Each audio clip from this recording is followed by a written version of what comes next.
warahmatullahi wabarakatuh. Di sini bersama saya Stefani Chania dan Rizky dan Retno. Kami dari jurusan Bahasa dan Sastra Inggris, Prodi Pendidikan Bahasa Inggris, tahun angkatan 2015 Universitas Negeri Padang. Di sini kami akan mewawancarai salah seorang penulis pemula yang telah berhasil menulis dan mempublikasikan beberapa karya sastra yang telah sukses sampai sekarang ini, yaitu puisi dan cerpen. Di sini saya bersama dengan saudari Melia Roza dari jurusan Sastra Daerah Minangkabau, tahun angkatan 2015 dari Universitas Andalas. Baiklah, di sini saya akan menanyakan beberapa hal tentang jalan kesuksesan Roza dalam menulis selama ini. Yang pertama itu, kapan Roza mulai ingin menulis sebuah karya sastra? Kalau untuk mulai menulis, kalau untuk sebuah karya sastra, khususnya cerpen dan puisi, ya, itu tepatnya kelas 2 SMA. Oh, kelas 2 SMA. Ya. Berarti itu tahun 2014. Ya. Lalu, apakah saudari Roza ini memiliki alasan untuk menulis sebuah karya sastra seperti puisi dan cerpen? Alasan ya. Kalau untuk alasan sih mungkin karena terpengaruh ya.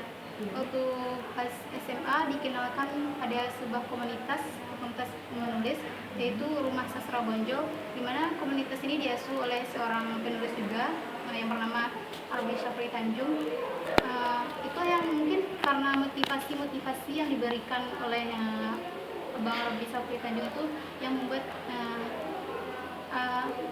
ada Roza sendiri terpengaruh. Iya, membuat terpengaruh untuk menulis karya sastra. Jadi Roza ini suka membaca juga? Kalau untuk membaca suka. Memang dari SMP memang sudah suka membaca. Dari SMP sudah suka membaca.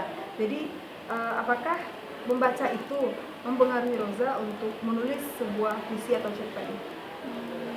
Kalau untuk ditanya kepada para penulis yang lain, mungkin membaca ini kunci utama juga untuk menulis. Tapi kalau yang kunci utama menulis ya menulis. Yeah. Tapi kalau membaca ini sendiri, intinya bagaimana kualitas menulis kita mungkin ditentukan oleh membaca.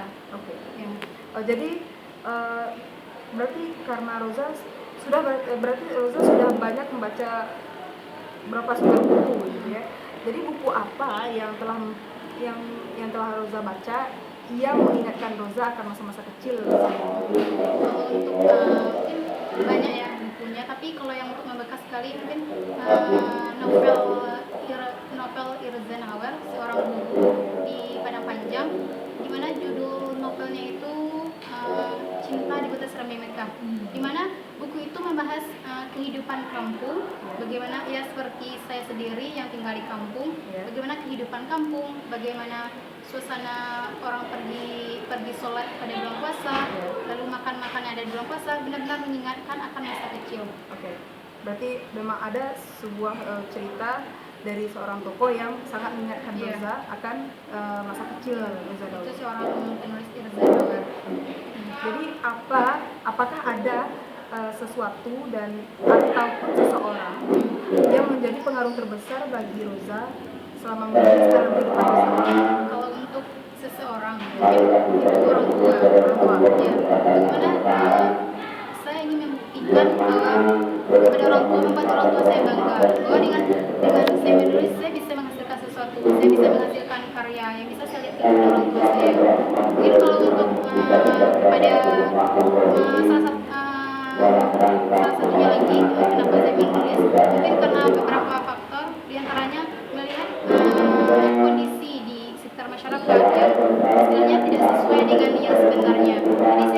Jadi saya ingin mengangkat ke dalam tulisan supaya orang-orang bisa mengetahui, bisa membaca bagaimana ini loh yang sebenarnya, bahwa ini sebenarnya yang tidak sesuai. Jadi itu ingin menyampaikan apa yang saya pikirkan ini tidak sesuai dengan masyarakat. Jadi saya menulis. Itu alasan mengapa orang tua itu menjadi pengaruh terbesar bagi saya. Baiklah teman-teman, itu interview pertama kita. Jadi sesi kedua nanti akan dilanjutkan oleh saudari Rizky. Jadi dari saya Stephanie Chania, Assalamualaikum warahmatullahi Saya wabarakatuh. Rizky Darno akan melanjutkan sesi interview kita pada hari ini. Baiklah Roza, apakah keluarga Anda mensupport Anda dalam kegiatan menulis Anda pada saat ini? Kalau untuk orang tua mensupport banget, dari segi uang, dari segi materi, dari segi waktu, mereka sangat mensupport. Contohnya saja ketika saya mengikuti komunitas di Rumah Sastra Bonjol, di mana waktu untuk penulis itu ada 2 hari, yaitu hari Minggu dan hari Rabu. Jadi orang tua tidak apa-apa pergi saja untuk ikut penulisan itu, tidak apa-apa, nggak usah bantu di rumah, nggak usah ini, nggak usah itu, ikut aja, pergi aja hari Minggu itu.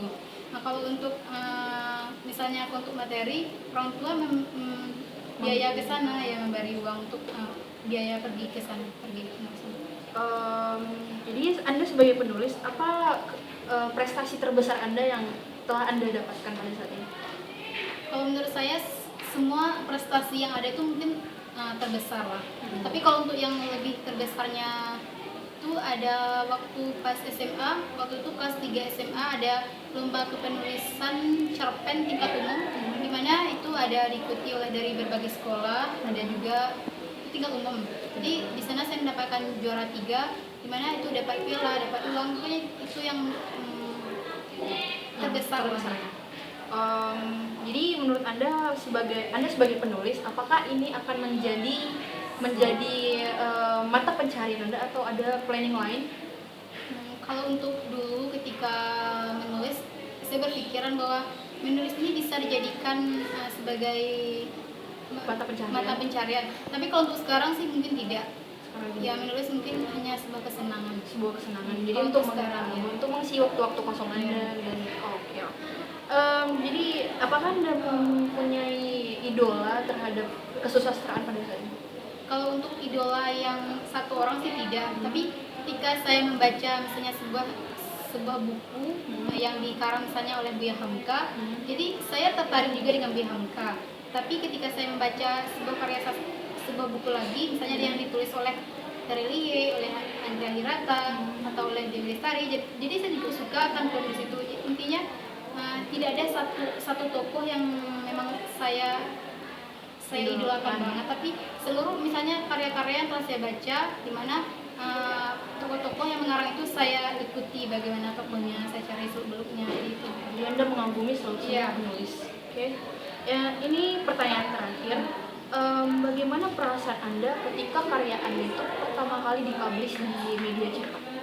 Kalau untuk karya pertama kali dipublish itu tahun 2014, di mana koran Karya Rakyat Sumbar, di mana orang itu kan memberi kabar bahwa tulisan Anda dimuat di sini tanggal segini. Jadi kalau untuk bahagia banget.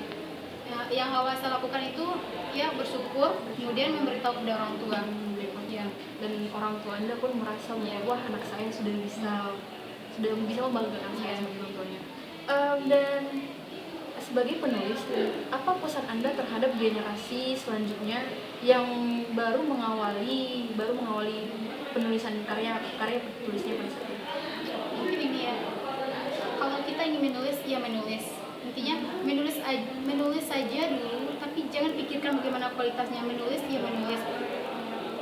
Menulis itu maksudnya di sini menulis satu hari memang kita harus menulis. Jadi satu hari menulis.